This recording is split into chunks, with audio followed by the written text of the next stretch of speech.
Esse é o dia que o Senhor criou para que nós nos alegrássemos nele. Amém? Você está bem?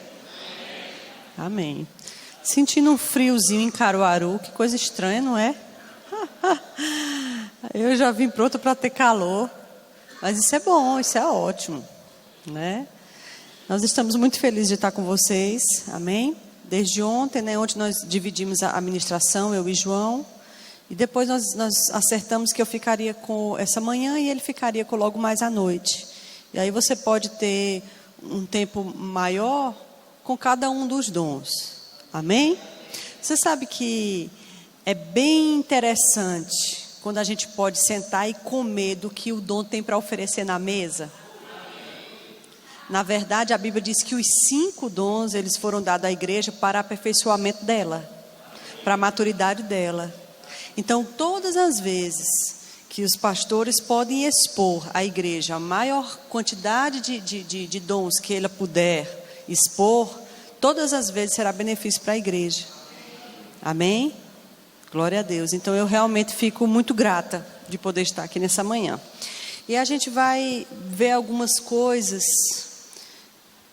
Assim, eu sei, é lógico que há tantas coisas que você já deve ter ouvido desse mesmo púlpito, né, através de vários ministros, através dos pastores. Eu sei que a vida de Cid e Fabiana, o testemunho deles é uma pregação, né? É uma pregação do que é salvar uma família, não é? Levantar uma família, reerguer uma família e deixar o passado para trás como se nunca tivesse acontecido, né? E viver o presente em Deus, com Deus, como se nada do passado tivesse acontecido. Isso é maravilhoso, amém?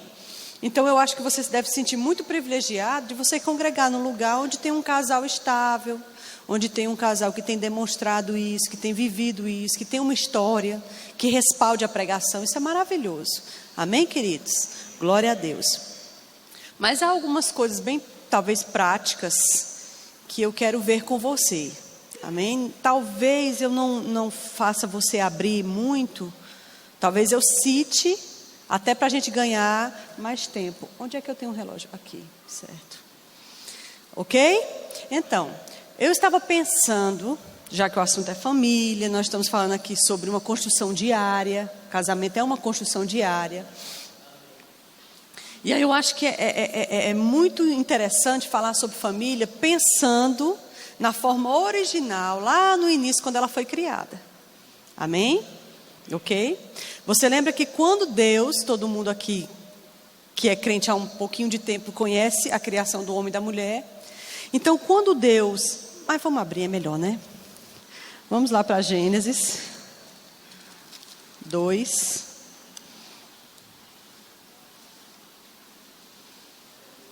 Gênesis 1, aliás. Gênesis 1, 26. Gênesis 1, 26, ele começa a ser citado depois que tudo foi criado. Tudo foi feito, todo o planeta é lindo, tudo é maravilhoso, o planeta é perfeito. Se eu e você admiramos a natureza que nós temos hoje, você imagina a natureza original, sem ter sido arruinada pela humanidade, como era na época de Adão e Eva.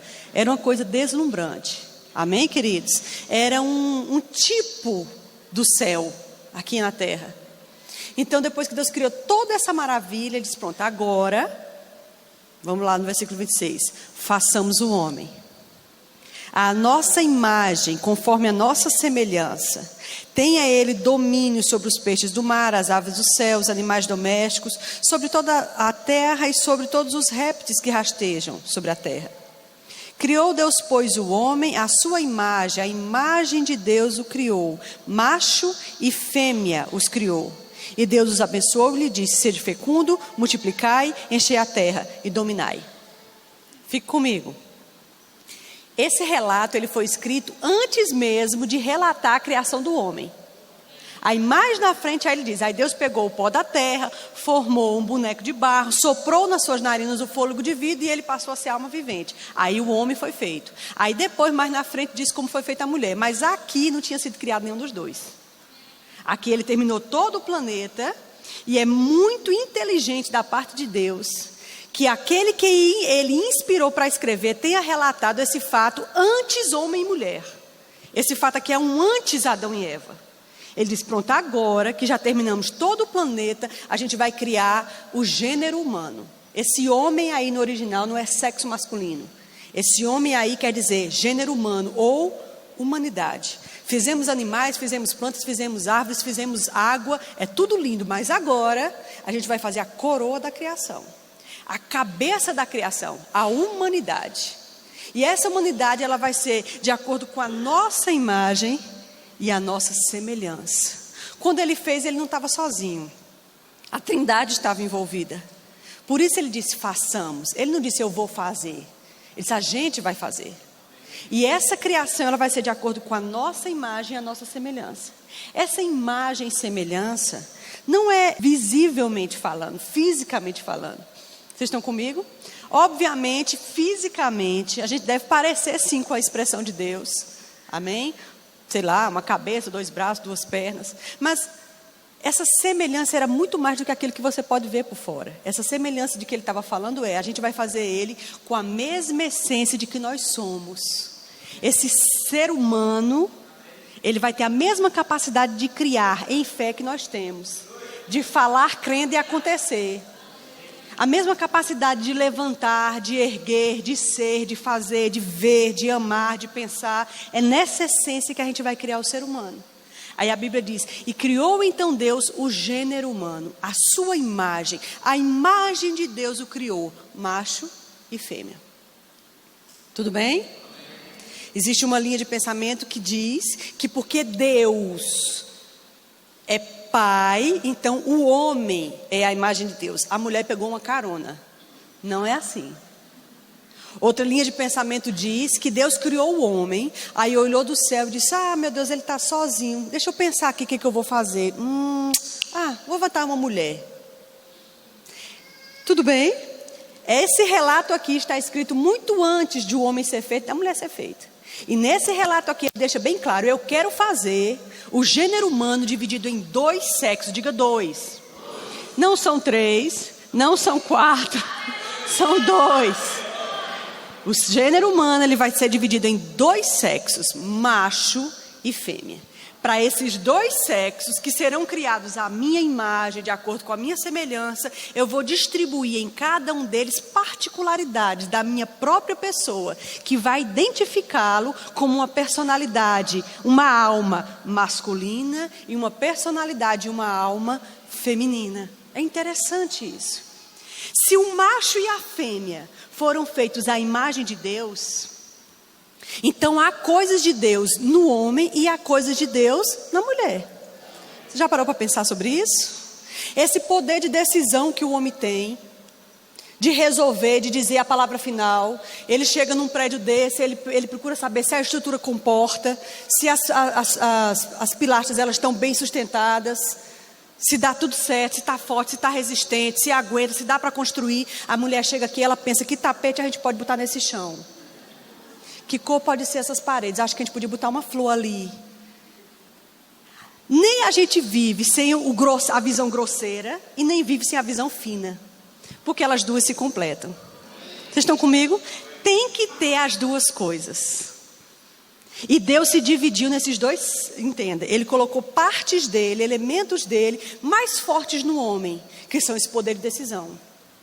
De resolver, de dar a palavra final, de não deixar as emoções roubar o poder de uma decisão que precisa ser tomada. Talvez por isso a gente ache o homem muito seco. Mas um homem lidando com uma situação estressante, ele precisa não chorar muito, porque ele precisa dar uma palavra final. Deixa a mulher chorar. É interessante isso. Vocês estão comigo? Essa questão de proteger, de resolver, de bancar, de dizer, não, essa conta é minha.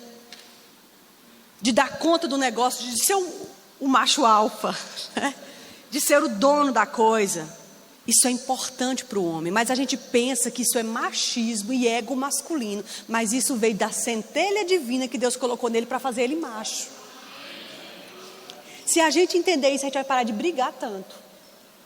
Aí na mulher, Deus colocou uma visão fina, para ver detalhes, para perceber coisas que ninguém está vendo, para perceber o jeito das pessoas, que o marido não olha, sorriu, cumprimentou e passou. Mas ela olhou, você viu como é que ela estava? Não. Você viu a expressão do olho dela? Não. Tu não percebeu que aquela menina não está bem? Não. A mulher, ela olha os filhos dentro de casa, ela percebe que não está bom, que isso aqui não está legal, isso aqui está isolado, aquela ali está querendo se apaixonar. Ela percebe tudo. É interessante isso. E Deus é desse jeito.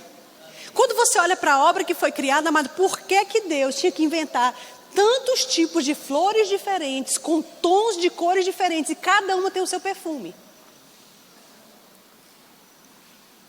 É muita minuciosidade. E isso aí foi feito por Deus, Deus o Pai. Fez um monte de passarinho, cada um com uma pelagem diferente, uma pena diferente e com um canto próprio. E quem fez isso? Deus. Em compensação, criou o firmamento, criou a terra, fez separação entre as águas de cima e as águas de baixo, porque o espaço sideral nada mais é do que um tipo de água condensada. Criou a terra aqui embaixo e deu uma palavra e disse: a água recue, não avance mais. E criou fendas na terra para que essa água entrasse nas fendas. E os estudiosos dizem que os maiores Grand Cânions do planeta estão exatamente dentro d'água. Porque ele fendeu a terra para que a água recuasse. E hoje você vai na beira da praia, vem aquela onda grande, ela quebra e volta. E quem fez isso? Deus. Que tem poder de decisão, que tem poder de resolver. Estão comigo? É interessante isso. O Deus que se identifica, Jesus chorou e não foi uma vez só lá em Lázaro, não. Ele chorou olhando para Jerusalém, olha mesmo. A sensibilidade. Outras pessoas dizem, isso é uma frescura. Frescura que é o nome feio? Não, né? Certo. Que essas variedades assim de regionais eu fico com cuidado. Mas Jesus olhando para Jerusalém, disse: ah, Jerusalém, Jerusalém, tu que apedreja os profetas. Quantos eu enviei, quantas vezes eu quis, como uma galinha, com os pintinhos, juntar vocês e não quisestes. Só pensando na cidade, no povo da cidade. Que sensibilidade é essa?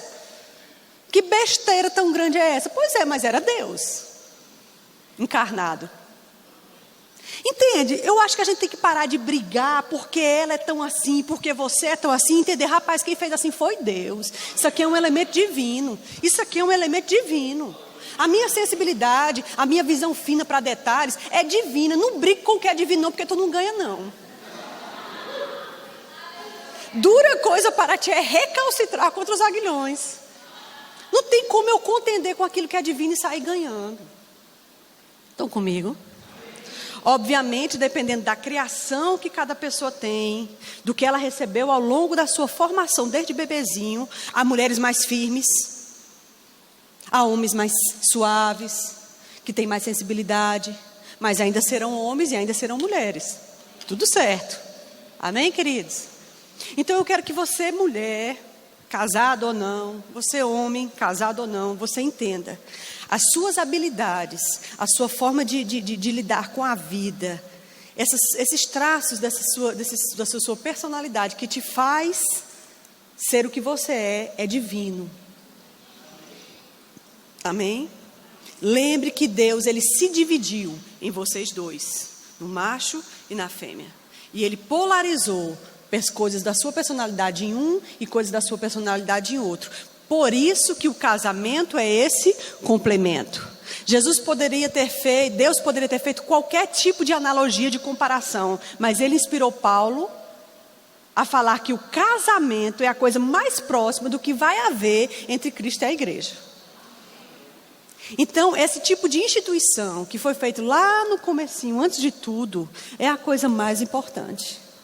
É através dessa célula que todas as outras crescem. Estão comigo? Tudo se desenvolve em volta da família. É bem interessante isso. Não é à toa que a família é o alvo principal. E a gente tem que ficar bem ligado nisso. Continuando a história, Deus pegou o pó da terra, formou, né, da lama lá do pó, depois que formou, soprou sobre ele o fôlego de vida e ele passou a ser alma vivente. E agora Deus começou a explicar para ele o que estava acontecendo. Disse: olha, tudo isso aqui é teu, você pode comer de tudo. Não tem problema nenhum. Aqui tem tanta coisa, Adão, que se você passar 10 anos aqui comendo, você ainda não come de tudo. Agora, essa que está no meio, meu filho, não coma não. Porque se você comer dessa, você morre. E ele entendeu. Só que quando Deus criou Eva, a Bíblia não relata que Deus chegou para Eva e disse: ó Eva, tudo isso aqui é seu, você pode comer à vontade, mas daquela que está ali no meio, não coma não. A Bíblia não diz isso. Mas Eva sabia, porque quando ela foi arguída pela serpente, ela sabia. Então quem disse a Eva? O marido, provavelmente. Estão comigo? Porque a Bíblia diz que quando Deus formou o homem, Deus começou a conversar com o homem explicando essas coisas. Mas a mulher disse que ele formou a mulher e trouxe para o marido. Pronto. Então quer dizer que toda a educação naquele lugar, pelo menos as primeiras, partiu do marido. Mas lá na frente do Novo Testamento, a Bíblia diz que o marido deve lavar a esposa com a água da palavra. Não somente com a da palavra, mas também com as suas palavras. É interessante isso. Parece que há algumas instruções que devem vir realmente pelo cabeça. E que a esposa precisa comer dessas instruções.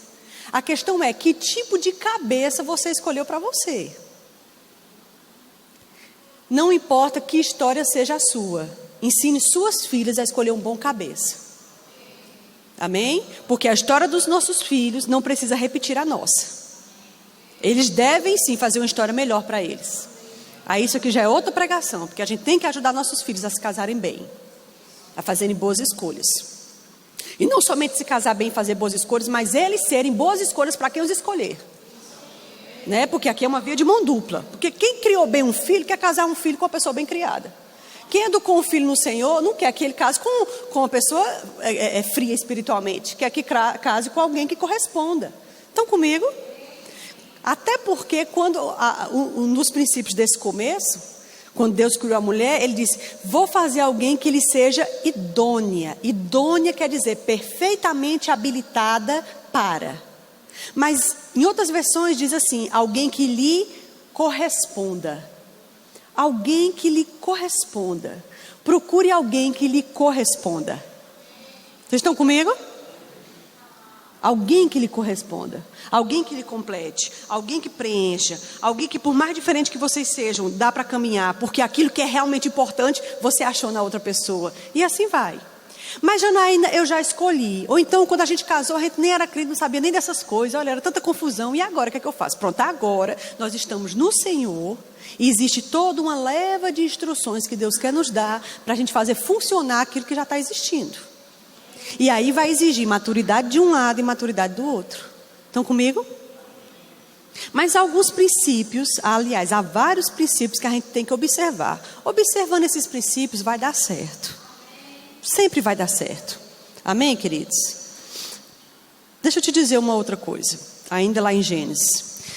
Quando Deus levou a mulher para ele achou uma coisa linda, maravilhosa, né? Nossa, essa é varoa, porque foi tirado de mim. Né? Coisa maravilhosa, perfeita. Então ele ficou muito feliz. Até porque antes de Deus dar a mulher para ele, porque como a gente já leu, já era propósito de Deus criar a mulher, sempre foi. Não foi uma resolução de última hora porque o homem estava sozinho. Não, sempre foi plano de Deus criar a mulher. Ele esperou o momento certo. Por que ele colocou o homem primeiro? Porque a ordem das coisas era essa, o homem como cabeça. Então o homem tinha que ser criado primeiro. Reconhecer o terreno, entender como funciona, ser o líder daquele lugar. Aí, como Deus já tinha uma carta na manga desde antes de criar Adão, porque no plano original seriam dois, macho e fêmea, não seria só um macho. Ele criou ele primeiro para ele ser o cabeça, mas também esperou que ele começasse a sentir falta. Aí, para que ele pudesse sentir uma falta bem acentuada, Deus disse: olha, eu não coloquei o nome em animal nenhum ainda. Você pode fazer essa tarefa para mim? Coloque o nome nos animais, e o nome que você botar, esse será o seu nome. Tá certo? Tá certo. E aí ele começou essa tão cumprida tarefa de nomear todos os animais. Irmão, você imagina? Todos os animais, terrestres, marinhos, os que voam, é muita coisa. Então eu imagino que todos os dias Adão se sentava debaixo de uma árvore e ia fazer a sua tarefa para Deus.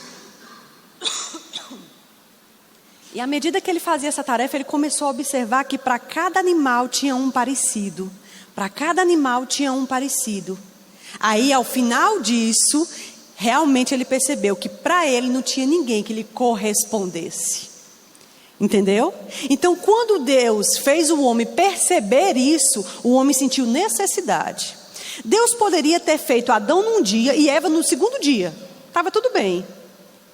Não era porque a hierarquia de Deus já teria sido estabelecida. O homem pisou na terra primeiro. Pronto. Mas por que ele não fez no dia seguinte? Muito provavelmente não fez no mês seguinte. Porque nomear todos os animais levou tempo. Ele esperava que realmente ele precisasse da mulher. Ele sentisse necessidade de um complemento, seja ele qual fosse. Vocês estão comigo? Ele precisava de um complemento. O homem precisava olhar para si e perceber: rapaz, eu não sou completo, falta uma coisa para mim. Agora é interessante porque não existia pecado nessa época ainda. O homem era limpo, estava tudo limpo. Obviamente, Deus sabia o que ia acontecer mais na frente, lógico. Mas se estava tudo limpo, por que Deus quis deixar isso ser registrado exatamente dessa forma e acontecer exatamente dessa forma? Para que mais na frente, quando o homem caísse, se essa história fosse passada de geração em geração, como realmente foi, e hoje nós estamos aqui quase mais de 7.000 anos depois, lendo a história, então ela foi preservada, amém? Para que a gente pelo menos pudesse olhar para o princípio como foi criado e aprender alguma coisa com ele, amém? Então, se Deus esperou o homem sentir falta, é porque a mulher, ela é necessária. Ela não é dispensável. Num casamento, não. Agora, para um eunuco, não tem problema nenhum. Ele vive a vida todinha sem uma mulher. Dá para passar, ninguém morre, não. Paulo conseguiu, mas ele era tão focado, tão apaixonado pelo chamado, que isso consumia Paulo. Não tinha nem tempo de lembrar dos hormônios dele. Ocupado em salvar as pessoas. Coisa linda, isso é uma coisa maravilhosa. Mas para um homem casado, que optou por casar, ou deseja casar, ele precisa da esposa. Agora, que precisão é essa? Adão não tinha caído, então ele não estava sentindo falta de sexo. Até porque o sexo seria descoberto independente da queda. Entenda comigo. A queda acelerou o processo. Mas eles iriam descobrir o sexo sem queda nenhuma. Porque senão Deus não teria dito: crescei-vos e multiplicai. Como é que vai multiplicar? Da mesma forma que se multiplica hoje, não é uma outra forma. Só que essa descoberta ela seria limpa, gradativa, amorosa, entende? E bem normal, bem natural.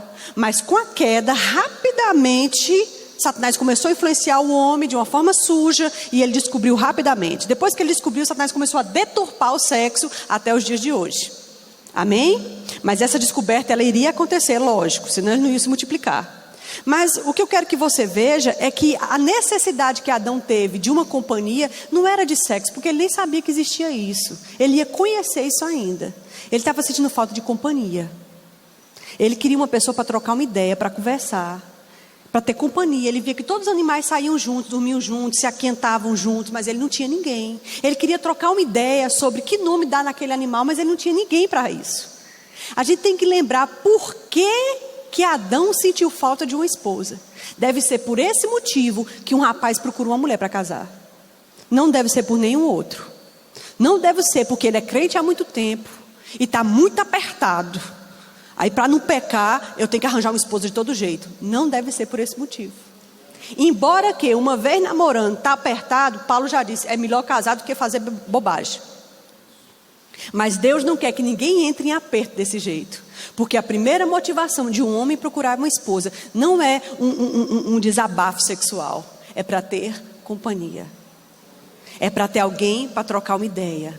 Alguém para conversar, alguém para dar uma opinião, uma sugestão. É conviver. Esse é o primeiro motivo pelo qual um homem deve buscar uma mulher. Estão comigo? Companhia. E a mulher, ela é buscada, em geral ela deve ser buscada, não sai à caça, né? Mas quando ela é encontrada e ela dá o seu sim ou não, ela deve vir para preencher um lugar que é dela ali naquele lugar. Uma posição que é dela ali dentro, daquela relação, fazendo o papel dela. Estão comigo? Foi para esse motivo que Deus criou a mulher. Para preencher, para auxiliar, para cooperar. Mas na frente, aconteceu então que Adão deve ter instruído a Eva sobre a fruta. E aí a serpente chegou para conversar com Eva. Muito provavelmente Adão não estava perto, porque se Adão tivesse, ele teria visto a conversa. E ele teria chegado junto, mas ele não estava perto. E aí quando ele não estava lá, a serpente começou a conversar com ela. Disse, olha, Deus disse que não podia comer das árvores do jardim? Eu disse, não, pelo contrário, ele disse que a gente podia comer de tudo. Agora, daquela que está ali no meio, a gente não pode comer, porque se comer, morre. Eu disse, nada, comer morre, não é bem assim. Na verdade, vocês não vão morrer. Os olhos de vocês vão se abrir e vocês vão ser como Deus, conhecedores do bem e do mal. E aí Eva não tinha como argumentar. E aí a Bíblia diz que ela, olhando para a fruta, ela começou a pensar, realmente ela é bonita, agradável aos olhos, boa para dar entendimento, deve ser gostosa. A Bíblia diz que ela tomou e comeu. Quando ela comeu, a Bíblia não diz que Deus apareceu no jardim e disse, o que é isso que fizeste, como é que... Não, ficou tudo normal. Estão comigo? Mas aí ela levou a fruta para o seu marido. Eu imagino que Adão devia estar, sei lá, cuidando de alguma coisa na terra. Quando ele olhou de longe, que viu que a mulher vinha com aquela fruta, porque ele conhecia aquela fruta, todos os dois viam aquela fruta todos os dias, para registrar bem muito na cabeça deles, essa daqui a gente não pode, essa daqui a gente não pode. Então quando ele olhou a mão dela e viu uma fruta, daquela árvore que não pode, mordida, eu acho que ele desfaleceu. Aí ela chegou para ele, trouxe a fruta. Aí ele olhou para ela e ele tinha uma decisão para tomar ali. Interessante isso. Amados, a história poderia ter sido diferente. Eu também não sei te dizer como seria essa história, mas ela teria sido diferente se Adão tivesse decidido não comer. Porque naquele momento ele tinha uma decisão. Eu sigo a minha esposa ou eu sigo Deus? Eu como e pago o preço junto com ela, ou eu deixo ela sofrer o dano sozinho e olho só para Deus? Difícil, delicado naquele momento. Estão comigo? Se ele tivesse deixado a Eva comer sozinha e não tivesse comido, a história teria sido outra realmente. Mas ele optou por comer com ela. Nenhum momento na Bíblia você vai ver Eva insistindo para ele comer. Nenhum momento você vai ver ela pedindo para ele comer. Ô Adão, come por favor para eu não morrer sozinha. Não. A Bíblia diz que a mulher ofereceu ao marido e este tomou e comeu. Foi uma opção dele. Por isso a Bíblia diz na passagem que nós lemos ontem que Eva comeu enganada, mas Adão comeu sabendo. Adão comeu consciente. Então paremos de jogar a culpa em cima da mulher. Porque também, se for por isso, se por uma mulher entrou o pecado, foi por outra que entrou a salvação. Então está tudo certo, estamos redimidas. Amém? Mas Eva não insistiu. Adão tinha uma opção e ele optou por comer. Isso aqui tem um princípio para nós, por mais doloroso que ele pareça. Entre Deus e o seu cônjuge, sempre fique com Deus. Deus é a prioridade. Estão comigo? Talvez, no meu achômetro, Deus teria dado uma outra mulher a ele, porque o plano original era esse. Ele não ia constituir um filho, amado, com outro homem. E ele não ia constituir um filho com um animal. Porque embora haja um sêmen e haja um ovário, são espécies diferentes e não existe, não vinga. Até porque se vingasse, com todos esses anos de humanidade na Terra, já teria nascido uma misturinha de panda com homem, de cavalo com... Se nunca existiu, é porque não consegue, não consegue. Tinha que ser um gênero humano e teria que ter sido outra mulher. Vocês estão comigo? Todas as vezes que você e eu precisarmos escolher entre Deus e o seu cônjuge, opte por Deus. Agora, essa opção ela pode ser graciosa. Especialmente se você é casado ou casada com uma pessoa que não é crente ou que não entende a palavra como você. E aí a gente vai lá para 1 Pedro 3.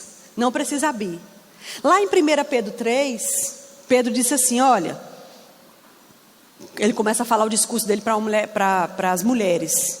Ele disse, vós mulheres, obedeçais a seus maridos, para que se algum deles não obedece a palavra, ele seja ganho sem palavras, somente considerando a tua vida casta e em temor. Como assim? Se submeta ao seu marido, para que se ele não obedece a palavra, ele seja ganho. Aqui ele está dizendo, tanto você casada com um homem que não nasceu de novo ainda, como você casada com um homem que tem uma espiritualidade aquém da sua, que não amadureceu como você, ou não tem um tempo de crente como você, ou não se aplica às coisas de Deus como você, e a espiritualidade dele está abaixo da sua, vale o mesmo conselho. Ele diz assim, ele vai ser ganho sem palavra. Estão comigo? O que acontece é que nós mulheres achamos que esses homens só vão ser ganhos com 100 palavras. E a gente quer dar 100 palavras por hora a ele. E aí a gente está incorrendo no outro erro que Paulo disse: não permite que a mulher ensine e exerça autoridade sobre o marido. Que nos leva ao que Salomão disse, quando ele disse: é melhor viver num canto do eirado do que com uma mulher rixosa numa casa espaçosa. Como goteira em dia de chuva. Pem, pem, pem. Assim é a mulher, repetitiva, rixosa numa casa pequena. Vocês estão comigo? Quando eu e você batemos muito na mesma tecla, aquela tecla vai começar a dar problema. É como o teclado do computador. Às vezes a gente bate muito no espaço. Tem 2 molas ali embaixo, de todas as teclas. Quando é uma tecla que a gente usa muito, aquela mola começa a falhar. E às vezes já aconteceu de você bater na tecla e ela não subir de volta, ficar lá. Aí você diz: oxe, meu Deus, o que aconteceu? Você bate de novo e ela não sobe mais. Por quê? Porque bateu tanto no mesmo lugar, que ali perdeu já a finalidade. Aí ele vai ouvir um amigo na rua, mas não ouve mais você, coberta de razão. Porque fala demais o tempo todo. Eu acho bom esse silêncio, porque a gente está pensando sobre isso. Irmãs, eu estou me colocando na sua condição, porque é a mesma coisa, eu faço assim também. Sabe aquele conselho que você sabe que precisa ser assimilado e você tem que dizer ele, toda semana você diz esse conselho: faça isso, filhinho, ó isso, João, ó isso. O que é isso? A tecla. Estão comigo? É como o João falou ontem, tem hora que às vezes você precisa orar a Deus, dizer: Senhor, bata na tecla você, porque eu não posso mais bater. Resolva você, aí veja o que você pode fazer. Agora eu lhe pergunto, se eu oro a Deus para Deus falar com uma pessoa, mas aquela pessoa tem uma vida natural tão intensa e a espiritual tão mirrada, que atenção Deus pode ter dessa pessoa? É aonde a gente volta para o que a gente falou ontem no começo da minha pregação. A maturidade de cada um é individual. Se você não correr e se ele não correr o suficiente em Deus, vai comprometer um monte de coisinha no casamento. Amém, queridos? Então Pedro disse o seguinte: que esse homem vai ser ganho, tanto aquele que é imaturo e é bebezinho ainda na fé, que não está crescendo espiritualmente, como aquele que não é crente, ele vai ser ganho sem palavra nenhuma. Não é o seu muito falar e nem o meu muito falar que vai convencer ninguém, mas é considerando a tua vida. Então tem que haver uma vida para ser considerada. Se eu vou calar aqui, então eu tenho que mostrar aqui. Estão comigo? Ou seja, ele está querendo dizer que as suas ações vão falar mais alto do que qualquer discurso que você fizer. Então cala a boca. Vamos viver, vamos fazer, vamos sofrer o dano, vamos administrar. E a gente fica bem quietinha, bem caladinha. Aí nós vamos dar base a Deus para ele trabalhar. Até porque isso é um princípio. E princípio cumprido dá base a Deus, de Deus começar a favorecer você. Amém? Mostrando a ele uma vida casta e em temor. Aí ele começa outras coisas. O adorno da mulher não seja o exterior, como frisado de cabelo, uso de joia de ouro, compostura de vestido, que é as coisas que tinha na época. Hoje talvez Paulo diria: o adorno seu não é essa calça torando, não é essa blusa que o seio está já saindo fora, não é essa loucura para seguir a moda o tempo todo, que você tem que estar no top, tem que estar na linha. Não, a cor de cabelo, qual é a moda agora? É essa, então vamos escurecer. Não, é aquela, vamos clarear. A moda agora é liso, vamos alisar. Não, é cacheado, cacheia. Esse domínio, essa prisão que a gente tem que estar todo o tempo. Amada, sai desse negócio. Você e eu podemos e devemos ser arrumada, elegante, limpa, que eu acho que a primeira beleza de uma mulher é limpeza. Segunda, modéstia. Terceiro, saber entrar e saber sair, ficar calada. Mulher faladeira, ai meu Deus, ainda bem que eu não sou um homem, porque, olha, eu não casaria com uma mulher que fala demais. Eu não aguento. Que fala alto. E entra e faz confusão, e a confuseira e tudo balança. Ai, não dá não. Sabe, não dá. Você pode ser firme, decidida, forte, e não ser uma mulher que roda a baiana. Pacífica, centrada. Observando a situação. Quando precisa falar sério, falar duro, vamos falar duro. Mas ser mansa. Você entende? Amém? Cada um de nós tem a nossa personalidade. Deus ama a variedade, porque Deus não fez robô e nem fez cópia de ninguém. Deus nos quer com as nossas particularidades. Mas existe uma linha mestra para ser seguida, e a Bíblia nos dá essa linha. E aqui ele está dizendo, seu marido precisa ver uma vida e não as palavras. Amém? E ele está dizendo, o seu adorno, o que é um adorno? Aquilo que você bota em você para ficar bonita. Por exemplo, um brincão desse tamanho aqui, ó. Isso é um adorno. Como eu prendi o cabelo, ia pedir uma coisa aqui. Aí eu botei um brincão. Pronto. Podia ser um brinquinho também. Estava adornado do mesmo jeito. Adorno é aquilo que eu e você, mulheres, colocamos em nós para ficar bonita. É um embelezamento. Vocês estão entendendo? Ele diz assim, o que te faz bonita não é o que você usa por fora. Pode estar coberta de ouro. Pode estar na moda, no pico, do auge. O que ele está querendo dizer é o seguinte, aquilo que te faz realmente bonita está dentro de você. E se eu e você investimos horas e um monte de dinheiro, amado, em cabeleireiro, salão de beleza, em massagens e manicures, etc, etc. Quanto você investe de tempo e dinheiro naquela verdadeira beleza? Porque é essa que nos vai fazer bonita. Porque tudo isso aqui, amado, envelhece. Olha, não importa quantas plásticas eu e você façamos, quantas fórmulas maravilhosas a gente tome, tudo vai descer. Tudo vai cair. Tudo vai mudar. A Bíblia já disse claramente, o exterior se corrompe a cada dia. Agora, o interior, ó, a mão diferente. São duas mãos diferentes aqui. Enquanto o corpo está indo para baixo, é para o espírito estar indo para cima. Ou seja, a Bíblia já disse, você vai envelhecer, não há o que fazer. A gente minimiza, dá uma ajeitada, dá uma recalchutada, faz o que pode, mas é inevitável. Então envelheça graciosamente. Não seja uma senhora de 80 querendo ter 40. Tem 80. Então vamos ser uma senhora graciosinha de 80. Né? Estão comigo? Tem 40 e quer parecer que tem 15? Vamos ser graciosos dentro da nossa idade. Cuidado com o domínio da aparência, que vira uma prisão. Tem que parecer, tem que ser. Eu tenho que... Calma, se aceite. Você é morena, ame ser morena. Moreno dura mais. Você é branca, ame ser branca. Use bastante protetor solar. Sabe? Cada pessoa tem um biotipo. Tem a alta, tem a baixa, tem a retilínea. Né? Tem aquela cheia de curvas, tem aquela que não tem curva nenhuma. Amada, se respeita. Se ama. Você não precisa ser cópia de ninguém. Ninguém é Barbie, esqueça a Barbie. A Barbie já passou. Fica em paz, fica bem. Todo mundo engorda. Amado, quando você tem um filho, meu Deus, seu abdômen se distende 50, 60 centímetros, às vezes algumas até mais. Como isso vai ficar depois? Se você, marido, pode abençoar a sua mulher colocando as coisas no lugar, ajude, é para seu benefício. É você que vai usufruir de todas essas possibilidades. Mas se não pode, fique em paz também. Vocês estão comigo? A gente precisa, amado, entender que o bom relacionamento físico, de intimidade entre o casal, não está na aparência dos corpos. Não está na aparência dos corpos. Tudo bem? Até porque se você, marido, escolhe uma mulher para casar, que por causa das curvas dela, quando ela começar a perder as curvas porque vai perder, como é que vai ficar sustentado esse casamento? Né? Até porque, e da mesma forma a mulher. Porque é engraçado, porque o nosso filho já nasceu, mas tem alguns homens que encruou. O seu filho não sai nunca, mas o nosso já nasceu. Né? Parece que você está sempre grávido.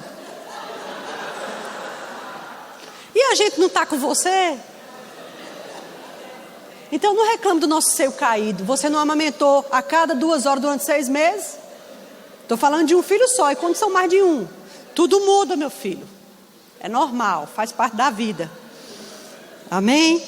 Mas que coisa boa é aprender a casar e respeitar as diferenças. Sabe o que eu acho que a gente precisa, especialmente os homens? Parar de imaginar, eu queria que minha mulher fosse assim, ó. Pronto, desse jeito aí estava ótimo. Para. Não é a sua mulher. Sua mulher é outra. Sua mulher é outra. Ela tem um corpo específico, um biotipo específico. E outra coisa, é essa mulher que aguenta seus abusos. É essa mulher que lava sua cueca, que aguenta seus arrotos. É essa mulher aí. Desculpa, a gente está falando de casamento, convívio. É essa mulher que conhece você de verdade, na verdadeira. É essa mulher aí. Talvez aquela bonitinha, cheia de curvas, arrumadinha, que só anda no salto, talvez ela não aguentasse. Não é assim? Da mesma forma o oposto também. mulheres. É esse marido que lhe aguenta, é esse marido que lhe suporta, né? Todos nós temos defeito, amado. Ninguém está pronto, ninguém está perfeito. Está tudo bem. Isso aqui é uma construção diária. Um tijolo a cada dia, um tijolo a cada dia. Não se precipita, não faz bobagem, não pensa loucura. Homem, policia sua cabeça. Cuidado, o que é que você anda vendo? O que é que você anda assistindo? A televisão está te maltratando, está maltratando teu espírito, está influenciando tua alma. Desliga, muda. Você não precisa assistir a Globo não, amado. Você não precisa assistir os programas de domingo que as meninas se rebolam em cima da câmera. Aqui, ó, baixando em cima da câmera. Imagina. Onde é que a gente vai chegar? Acabou, amado, acabou. Não tem respeito, não tem limite, acabou. É volta de Jesus mesmo. Aqui não tem mais o que esperar, né? Como o João estava falando ontem. Antes, Satanás era até sutil. Hoje é escrachado. Enquanto ele falava isso ontem, ele falava sobre Satanás ir trabalhando lentamente até tornar normal. Eu estava pensando, sabe o quê? Eu estava conversando com uma amiga que está querendo mudar o cabelo e tal, e ela está querendo começar a ficar loira, e ela quer chegar a ser platinada mesmo, bem loira e tal. Aí ela estava conversando comigo que ela foi no salão para fazer a avaliação e perguntar à cabeleireira o que ela acha. Aí ela disse para ela assim, ó, deixa eu te dizer uma coisa. A cor da sua pele vai ficar bem platinado, mas se você, do jeito que você é hoje, com esse cabelo castanho, você chegar a ser platinada, nem você vai se suportar quando você sair daqui do salão de beleza. Você vai se assustar com você mesmo. Cabelo loiro, para quem é morena ainda, ele tem que ser lento, gradativo, devagar. Senão você mesmo vai voltar amanhã e mandar eu tirar, porque você não aguentou. Porque a sua mente tem que se acostumar lentamente com a sua nova aparência. Aí ela começou a explicar para essa minha amiga que a ciência já estudou o processo da aceitação mental de alguma coisa. Aí ela usou para esse exemplo dela lá, já que era uma questão de pintura de cabelo. Disse, a mente humana, para poder se acostumar, aí ela falou lá, parece que ela tem que ter, eu não lembro, não sei se são 100 vezes, você tem que se olhar 100 vezes no espelho, para a mente poder assimilar que você realmente mudou a cor do cabelo. E às vezes ainda é pouco. E aí João falando isso ontem, eu lembrei dessa conversa que eu estava tendo com minha amiga antes de viajar. Aí eu pensei, mas rapaz, que interessante, quer dizer então que a ciência já se preocupou de estudar quanto tempo leva para uma mente começar a pensar diferente do que o que ela pensa. E a ciência entende que tem que ser um processo lento, senão você se assusta. É exatamente o que Satanás está fazendo, lentamente. Hoje não está mais lento, né? Estava lento há 20, 30 atrás. Mas ele começou lentamente, cauterizando lentamente, até que hoje você olha e está todo mundo convencido. Por quê? Porque ele entende como é que a mente funciona. Porque ele estuda o ser humano. Estão comigo? Jesus, ele disse assim, Satanás, você não cogita das coisas dos homens. Aliás, desculpa, você não cogita das coisas de Deus, mas das coisas dos homens. Cogitar significa estudar, avaliar, observar, inquirir. Desde que você e eu estamos na terra, que Satanás observa você. Ele não é onipotente, não é onisciente, não é onipresente, mas ele estuda o gênero humano. Ele observa você. É como bem disse o enviado dele, quando cantou aquela música dizendo, eu estou aqui há 10 mil anos atrás. E não tem nada nesse mundo que eu não saiba demais. Eu vi isso, eu vi aquilo outro e realmente. Se o homem tem a história humana tem aproximadamente 7 mil anos... E ele, 6 mil, está indo para o 7º, tem 6 mil anos, porque de Adão até Jesus foram 6 mil.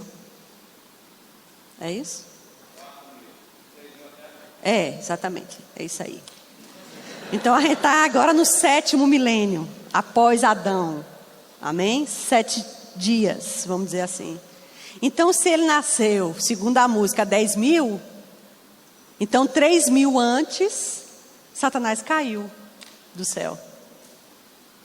É interessante, amado, como Satanás bota as cores na nossa cara e a gente ainda faz questão de tornar isso um mistério. Não, eu não estou entendendo. Está escrachado. Presta atenção. Estão comigo?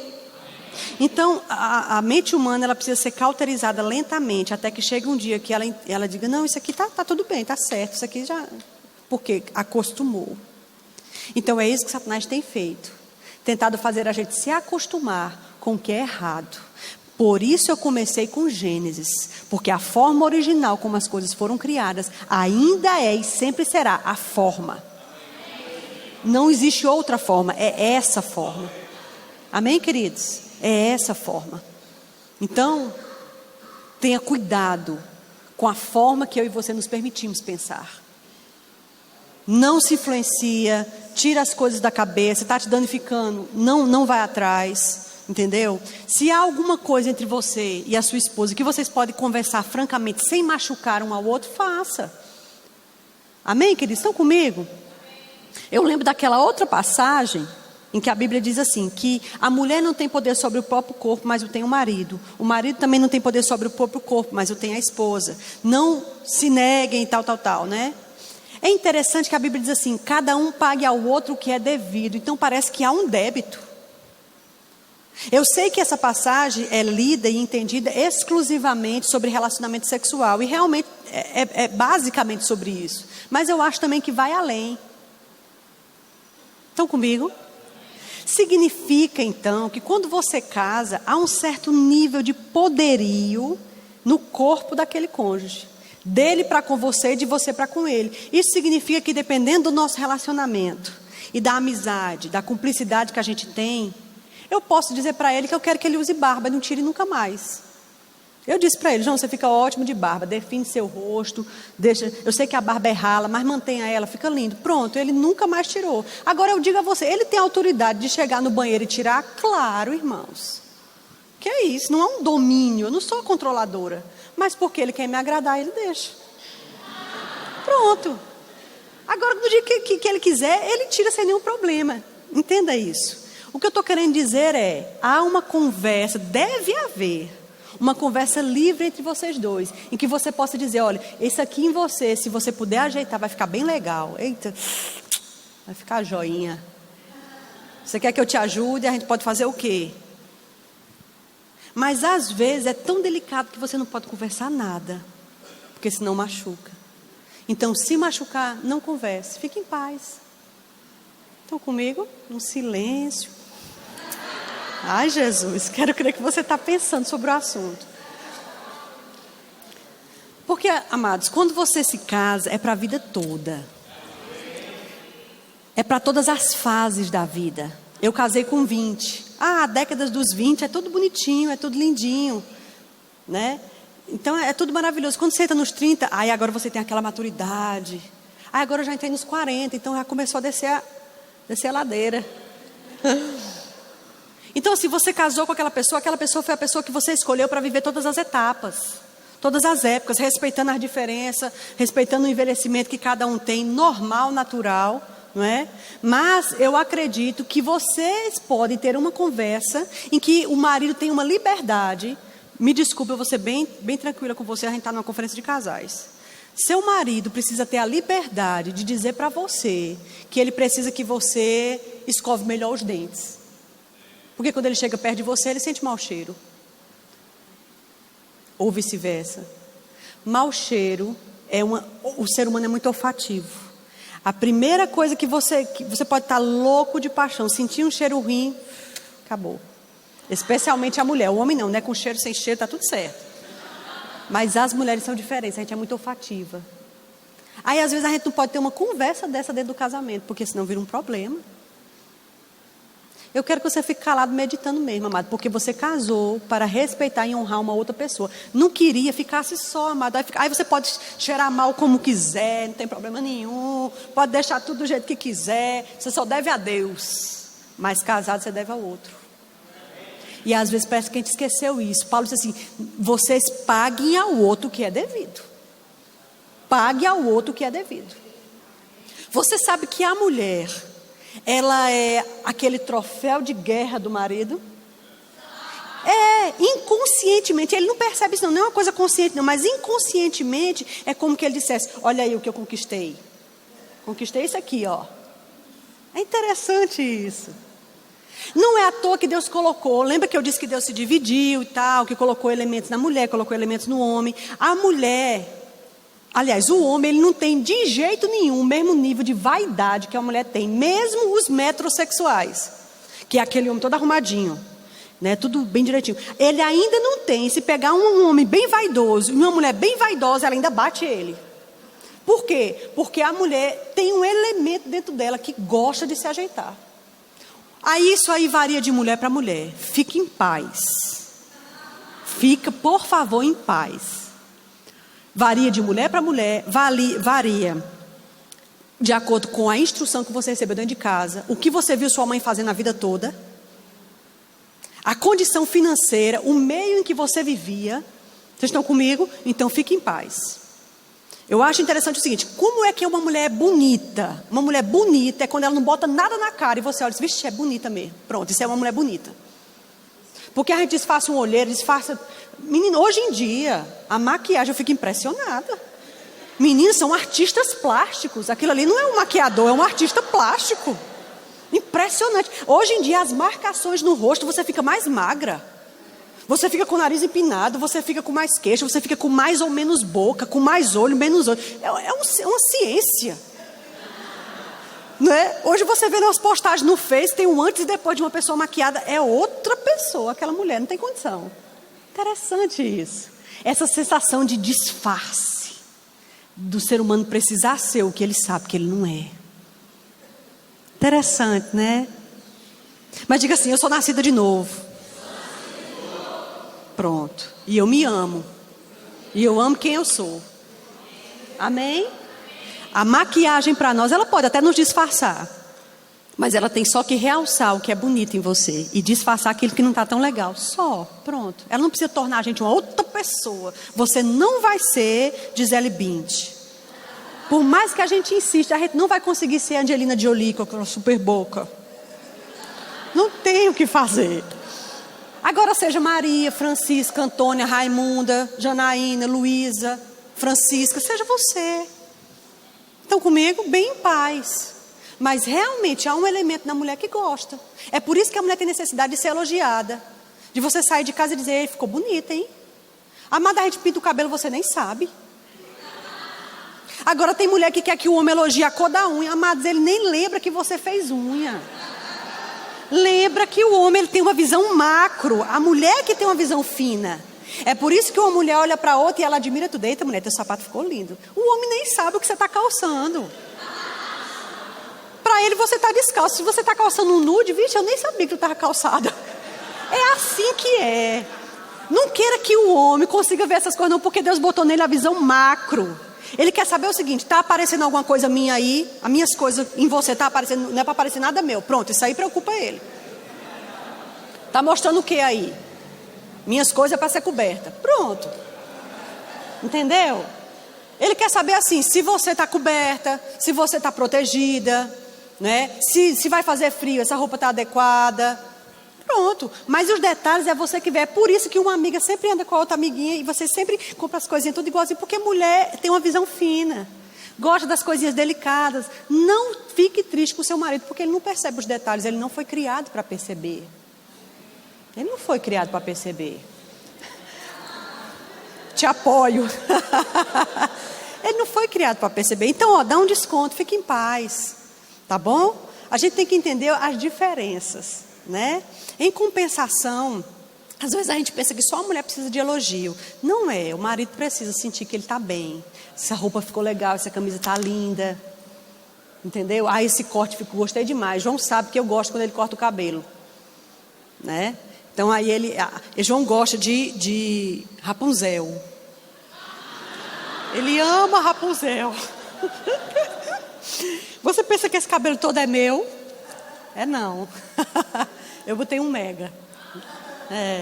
Aí ele tem, sabe quanto aqui de cabelo? Pronto, uns 5 dedos assim. Realmente meu cabelo estava comprido. Eu botei uns 5 dedos a mais. E quando você bota também enche. Aí você parece assim que tá fenomenal, né?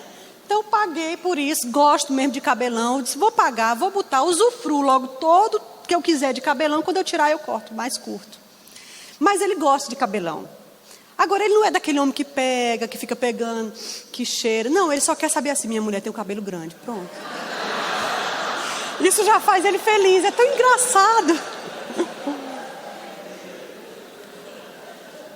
É bem engraçado.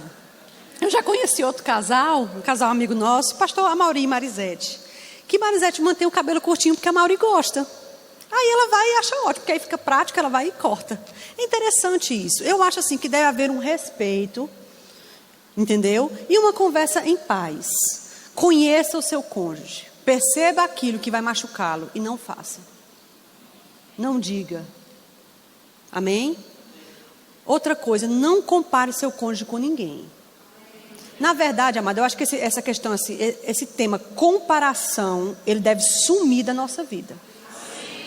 Às vezes, a gente no afã de querer levantar uma pessoa, de fazer a pessoa se despertar, chacoalhar ela, a gente fica fazendo comparação. Às vezes até de filhos. Ó, tu devia ser como a tua amiguinha fulana, ó como ela é estudiosa, mas você é preguiçosa, devia ser como ela. Esse tipo de comentário não vai ajudar seu filho, não vai ajudar sua criança. Viu? Vai fazer ela se depreciar, ela vai se sentir aquém da média, além de criar uma raiva para com aquela pessoa que você usou como comparação. E aquela pessoa é um inocente, não sabe de nada. Aí às vezes a gente quer que nosso marido seja um homem de Deus, quer instigar ele, quer chacoalhar ele, sabe? Bom é esse aí, ó. Você devia ser como esse aí, ó, como esse homem é um homem de Deus, lê a Bíblia todo dia, ora todo dia, está sempre na igreja com a esposa, agora tu, ó. Não faz isso. Da mesma forma a esposa, o marido para com a esposa. Ah, mulher boa é essa daí, ó. Pronto, aí é mulher, agora você para. Se aquela é a mulher, devia ter casado com ela. Amado, isso é muito ruim. Amém? Porque comparar todo mundo pode. Sempre há algo que pode ficar melhor na sua esposa e no seu marido. Agora eu vou ficar fazendo isso? Não faz isso. É muito doloroso, é muito ruim. Instiga aquela pessoa de uma forma negativa, deprecia ela e ela fica com chateação daquela pessoa de quem você usou para fazer a comparação. Amém, queridos? Estão comigo? Amém. No final de 1 Pedro 3, Pedro disse assim: semelhantemente vós maridos, coabitai com elas com entendimento, dando honra à mulher como um vaso mais frágil, e como sendo elas co-herdeiras convosco da mesma graça da vida, para que não sejam impedidas as suas orações. Ele está dizendo claramente, amado, com todas as letras: se o marido não souber conviver com a esposa no lar, dando a honra que ela precisa, e entendendo, antes de ser minha mulher, minha irmã, e tem um pai que está olhando para essa minha irmã, se eu não souber ter esse entendimento, é possível que eu ore com todo fervor e minha oração bata no teto e volte, bata no teto e volte. Aí às vezes a gente está orando com toda a fé, usando todos os princípios que a gente aprendeu no Rema, e as coisas não estão acontecendo, a gente não sabe o que é. Aí vai bater em todas as portas. Não, eu dizimo, eu oferto, eu vou para a igreja, eu tento me esforçar nisso, e não olho o casamento. Quando Pedro foi muito claro, ele disse, para que as suas orações não sejam impedidas. Então podem ser impedidas. O mau convívio no lar. E aqui nesse caso ele está falando para homens, porque ele faz um discurso enorme para as mulheres. Mas lá no 7, 1 Pedro 3, 7, aí ele começa a falar para os homens. E ele está dizendo, honre ela porque ela tem um corpo diferente do seu. Não é um QI inferior. É um corpo diferente. Ela tem menos músculos, ela aguenta menos peso, ela aguenta ficar menos tempo em pé do que você, ela aguenta menos coisas do que você, mas é fisicamente, só isso. Pelo contrário, a mulher é dotada de mais neurônios e ela consegue fazer várias tarefas ao mesmo tempo, enquanto o homem ele tem que se focar numa coisa só por vez, senão ele se perde. E isso Deus criou dessa forma para complemento.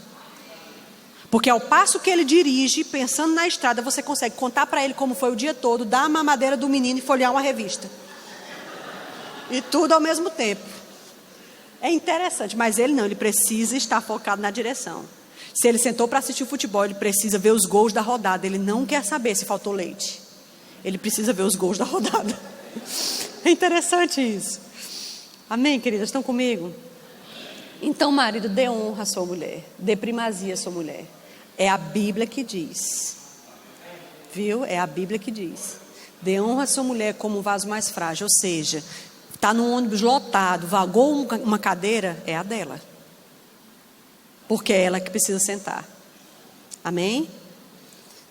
Não tem dinheiro, só tem um bife grande. Então, consente em dividir o bife no meio. Ou se ela fizer muita questão, você dá um dedinho a mais assim para ela. Essa questão da honra, entendendo que é uma mulher de Deus e que é uma mulher nascida de novo, que você vai prestar conta delas, é importante. Amém? Quando for coabitar com ela, coabite com entendimento. Habitar junto ou coabitar. O termo coabitar também é usado para a relação sexual. Coabitou Cicrano com fulana e esta concebeu. Quando for ter as relações, tenha com entendimento. Entendendo, não é um homem aqui, é uma mulher. Amém? É diferente, tudo é diferente. E deve ser, viu, amado? Deve ser especificamente diferente. Amém? Tudo jóia?